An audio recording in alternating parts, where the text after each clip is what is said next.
बिस्मिल्लाहिर्रहमानिर्रहीम। अस्सलाम वालेकुम नादरीन, आप यूट्यूब चैनल देख रहे हैं। मैं इमरान ख़ान हूँ।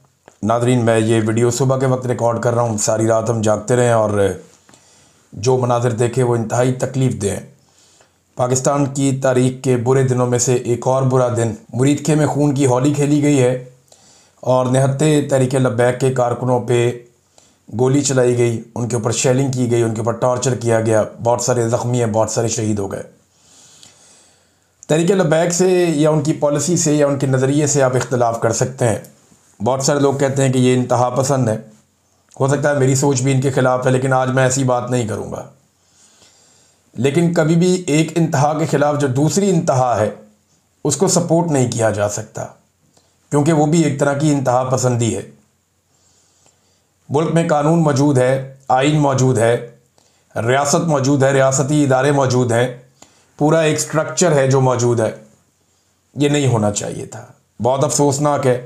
कुछ हक़ाइक़ जो मैं जानता हूँ वो मैं आपको बताता हूँ, लेकिन पहले जो अभी तक की खबरें वो ये कि बड़ा खौफनाक क्रैकडाउन किया गया सारी रात, ख़ास तौर पे फजर की नमाज के वक्त तहरीक लब्बैक की क़यादत और कारकुनों पे, और उनके ऊपर ना सिर्फ गोलियाँ चलाई गई, बदतरीन शेलिंग की गई। जो उनके कायदीन का मरकज़ी कंटेनर था उसे आग लगा दी गई।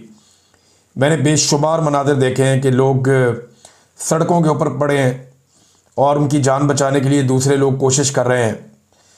अभी तक मैंने खुद दर्जनों लोगों को गोलियां लगी हुई वीडियोस देखी हैं। कोई उठा कर ले जा रहे हैं, कोई घसीट कर ले जा रहे हैं, कोई जान बचाने की कोशिश कर रहे हैं, कोई घरों में पड़े हुए हैं, कोई गाड़ियों में पड़े हुए हैं। कोई समझ नहीं आ रही कि ये क्या चल रहा था। इतना जुल्म, और चारों तरफ से इन लोगों को घेरा हुआ। IG पंजाब खुद वहाँ पे मौजूद था। कुछ इतलात के मुताबिक वहाँ पे कुछ वज़रा और मोहसिन नकवी भी गया था और ये खून की होली खेली गई है। अब तक की इतला के मुताबिक जो कुछ हमने देखा या अभी तक जो तहरीक लब्बैक के लोगों ने बताया, वो ये कह रहे हैं कि हाफिज़ साद रिजवी जो लीडर हैं तहरीक लब्बैक के, उन्हें गोलियाँ लग गई हैं। कुछ लोग कह रहे हैं उनके कंधे में 1 गोली लगी, कुछ लोग कह रहे हैं उन्हें 3 गोलियाँ लगी। लेकिन ये बात कंफर्म है कि वो अपने कंटेनर पे बेहोश हो गए थे और वहाँ से जो है उन्हें पकड़ के ले गए सिक्योरिटी फोर्सेस के लोग। जबकि उनका भाई जो अनस रिजवी है, छोटा लड़का, वो भाई है उनका, वो भी कहा जा रहा है कि शदीद ज़ख्मी है। जबकि ये भी दावा किया गया कि कुछ कायदीन और कुछ कारकुनान जो हैं वो वहाँ पे भी तहरीक लब्बैक के शहीद हुए हैं। तो हर तरफ लाशें पड़ी हुई थी और ज़ख्मी पड़े हुए थे। बहुत अजीब सूरत हाल थी जो वहाँ से रिपोर्ट हो रही है। मैं क्योंकि ख़ुद वहाँ पे फ़र्स्ट हैंड रिपोर्टिंग नहीं कर रहा और अब रिपोर्टर्स वहाँ पे मौजूद भी नहीं थे जिस तरह गोली चल रही थी।